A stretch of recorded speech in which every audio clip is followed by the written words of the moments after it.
Neemuch police का फर्जी न्यायालय। राष्ट्रीय मानवाधिकार आयोग द्वारा दिए ऑर्डर में फर्जी न्यायालय का पर्दाफाश।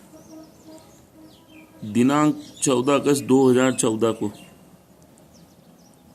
राष्ट्रीय मानवाधिकार आयोग नेशनल ह्यूमन राइट्स कमीशन ने चौंकाने वाला आदेश पारित किया।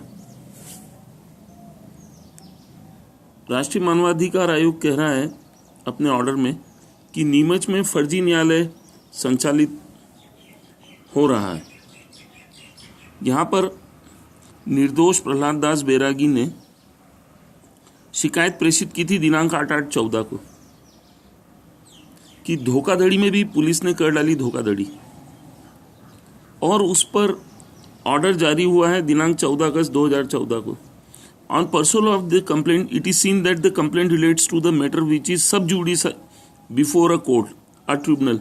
Hence, the complaint is not entertainable by the commission.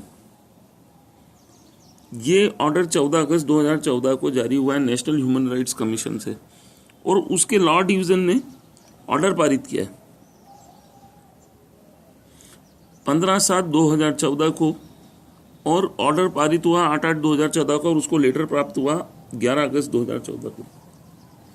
ये राष्ट्रीय मानवाधिकार आयोग अपने ऑर्डर में पर्दाफाश कर रहा है कि नीमच में फर्जी न्यायालय भी पुलिस संचालित करती है। फर्जी एफआईआर तो करती है, फर्जी खात्मा भी करती है, और साथ ही साथ फर्जी न्यायालय का भी संचालन करती है। ये प्रक्रिया जो है, ये जो ऑर्डर है, भारत के संविधान और न्याय प्रणाली दोनों को नेस्ताभूत कर रहा है। देखिए क्या जानकारी दी गई है राष्ट्रीय मानवाधिकार आयोग को। ये किसके द्वारा दी गई जानकारी कि मामला कोर्ट में सब जुडिस है।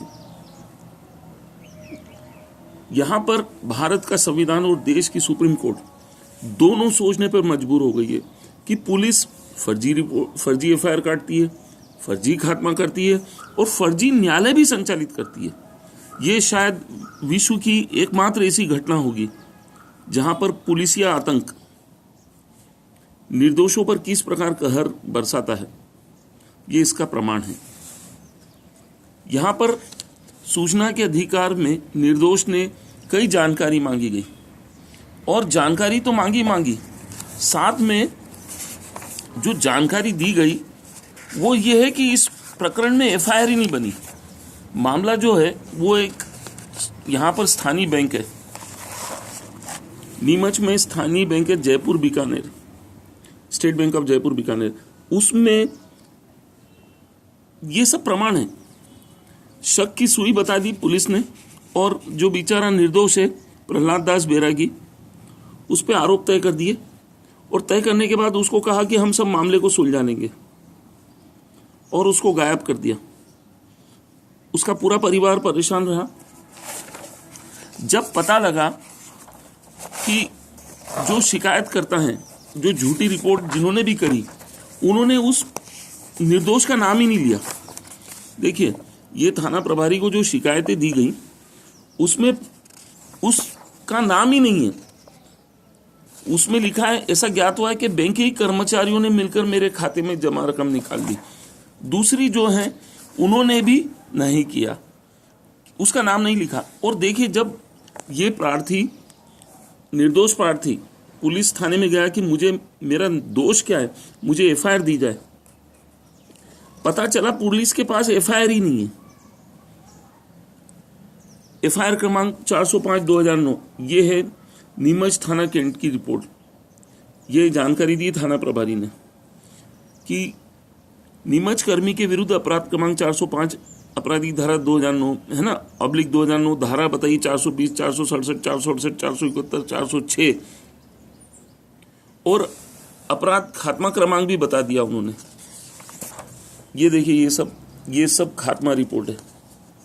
खात्मा रिपोर्ट लगा दी गई 30 तारीख को, 30/10/2009 को। ये खात्मा रिपोर्ट भी हो गई। ये सब खात्मा रिपोर्ट के प्रमाण है। जब आरटीआई में जानकारी मांगी गई सूचना के अधिकार में, तो पुलिस अधीक्षक कहते हैं कि आप इसके लिए अपील कर लें, और टीआई के आवेदन को उन्होंने यथावत रखा एसपी ने कि एफआईआर ही नहीं है साहब। जब हमने जानकारी निकाली एफआईआर ही नहीं है, ये खुद पुलिस अधीक्षक कह रहे हैं।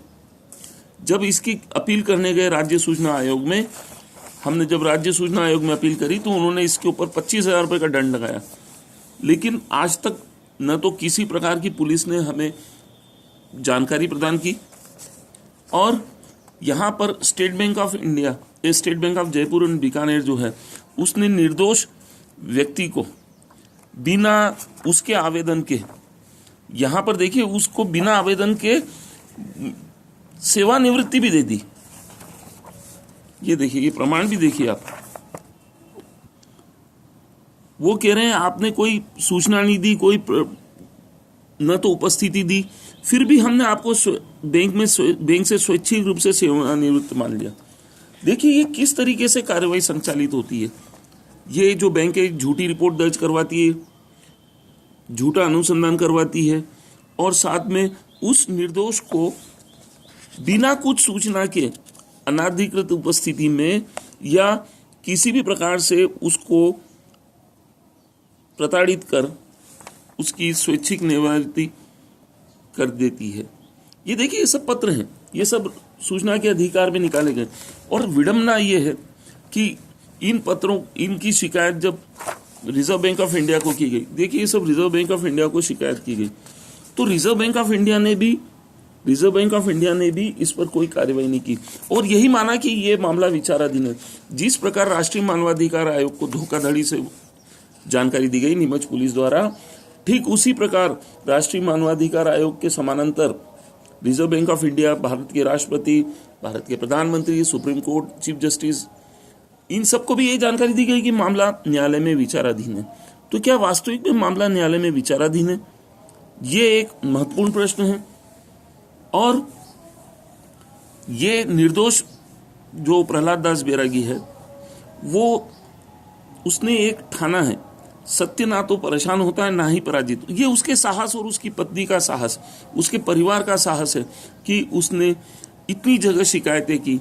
आज ऐसा लगता है कि देश में जिस प्रकार से राष्ट्रीय मानवाधिकार आयोग कार्रवाई कर रहा है, या भारतीय रिजर्व बैंक कार्रवाई कर रही है, या state bank of Jaipur Bikaner कार्य कर रही है, और सुप्रीम कोर्ट कार्य कर रही है, तो इनको बंद कर देना अच्छा है। ये देश का पहला मामला होगा जो फर्जी न्यायालय संचालन को प्रमाणित कर रहा है।